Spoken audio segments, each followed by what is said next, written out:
Parla tifoso napoletano.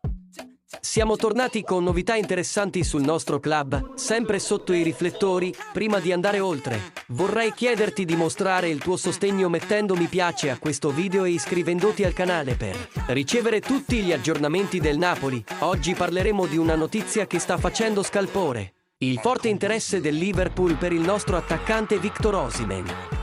A portare alla luce queste informazioni è stato Walter De Maggio, direttore di Radio Kiss Kiss Napoli. Nella recente trasmissione di Radio Gol, secondo De Maggio il Liverpool mostra un interesse molto forte per Osimhen. I Reds sono disposti a fare pressione sull'agente del giocatore affinché non rinnovi con il Napoli né considerino altre offerte. Sembrava vicina alla soluzione la questione del rinnovo contrattuale del nostro centravanti nigeriano, ma le offerte dal mondo arabo gettano nuove incertezze sul suo futuro.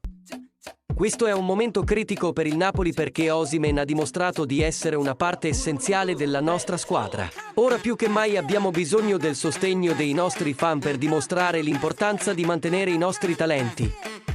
Mi piacerebbe conoscere la tua opinione a riguardo, fan.